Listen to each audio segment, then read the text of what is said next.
पिछले दिनों देखा है इन दशकों में समय की पाबंदी, आपने हालत देखा है। ट्रेन पर मेन लोग ये नहीं देखने जाते थे किस प्लेटफॉर्म पर कौन सी ट्रेन है, लोग ये देखते हैं कितनी लेट है। यही कार्यक्रम है घर से, क्योंकि उस समय मोबाइल तो था नहीं, स्टेशन पे जाकर के देखना कि भाई कितनी लेट है। रिश्तेदारों को कहते भाई रुके रहो, पता नहीं ट्रेन कब आएगी, वरना घर वापस जाकर के फिर आएंगे। ये रहता था। स्वच्छता की समस्या, सुरक्षा, सहूलियत, हर चीज पैसेंजर के नसीब पर छोड़ दी गई थी। 2014 में देश में आज से 10 साल पहले नॉर्थ ईस्ट के 6 राज्यों ऐसे थे जहां की राजधानी हमारे देश की रेलवे से नहीं जुड़ी थी। 2014 में देश में 10,000 से ज्यादा ऐसे रेल फाटक थे, 10,000 से ज्यादा, जहां कोई व्यक्ति नहीं था, लगातार एक्सीडेंट होते थे और उसके कारण हमारे होनहार बच्चों को, नौजवानों को हमें खोना पड़ता था। 2014 में देश में सिर्फ 35% रेल लाइनों का इलेक्ट्रिफिकेशन हुआ था। पहले की सरकारों के लिए रेल लाइनों का दोहरीकरण भी उनकी प्राथमिकता में ही नहीं था। इस परिस्थिति में हर पल कौन मुसीबतें झेल रहा था, कौन परेशानियों में पीसा जाता था? हमारे देश का सामान्य मानवी, मध्यम वर्ग का परिवार, भारत का छोटा किसान, भारत के छोटे उद्यमी। आप याद करिए, रेलवे रिजर्वेशन, उसकी भी क्या हाल था। लंबी लंबी लाइनें, दलाली, कमीशन, घंटों का इंतजार। लोगों ने भी सोच लिया था कि अब ये हालत कभी नहीं, सबने माना था भाई रेलवे बस ऐसी है, मुसीबत है, चलो 2-4 घंटे सफर करनी है, कर लेंगे, चिल्लाओ मत। यही जिंदगी हो गई थी। और मैंने तो मेरी जिंदगी ही रेल की पटरी पर शुरू की है, इसलिए मुझे भली भांति है रेल का क्या हाल था। साथियों, भारतीय रेल को उस नर्क जैसी स्थिति से बाहर निकालने के लिए जो इच्छा शक्ति चाहिए थी, वो इच्छा शक्ति हमारी सरकार ने दिखाई है। अब रेलवे का विकास सरकार की सर्वोच्च प्राथमिकताओं में से एक है। हमने 10 वर्षों में औसत रेल बजट को 2014 से पहले की तुलना में 6 गुना ज्यादा बढ़ाया है।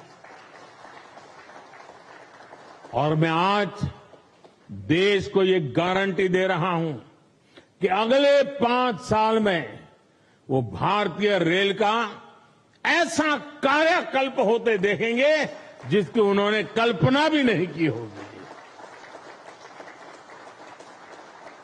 आज का ये दिन इसी इच्छा शक्ति का जीता जागता सबूत है। देश का नौजवान तय करेगा उसको कैसा देश चाहिए, कैसी रेल चाहिए। ये 10 साल का काम अभी तो ट्रेलर है, मुझे तो और आगे जाना है।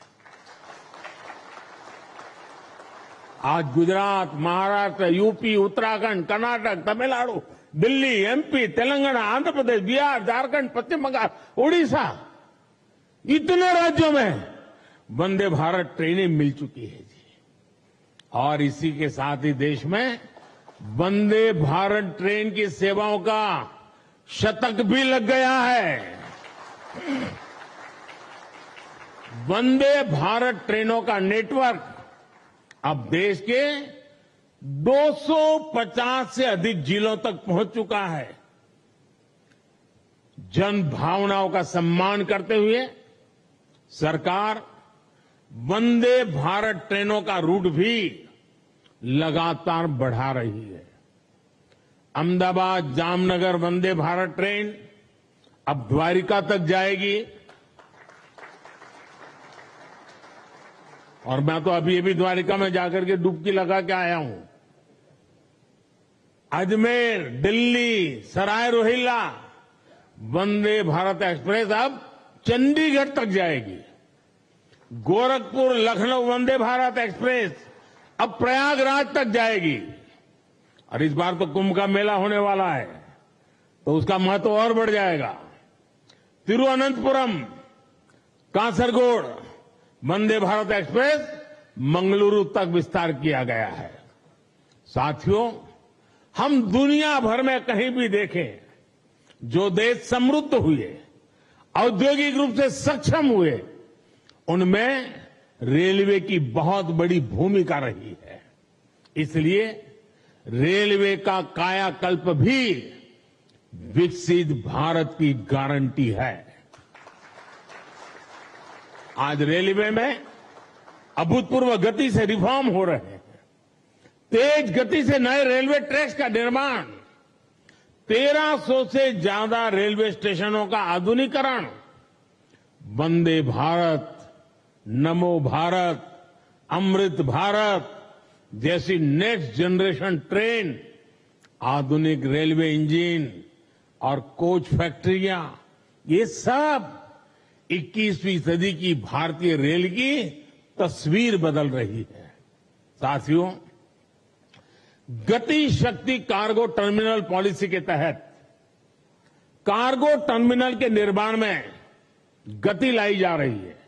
इससे कार्गो टर्मिनल बनने की गति तेज हुई है। लैंड लीजिंग पॉलिसी को और सरल किया गया है। लैंड लीज प्रक्रिया को भी ऑनलाइन किया है। इससे काम में पारदर्शिता आई है।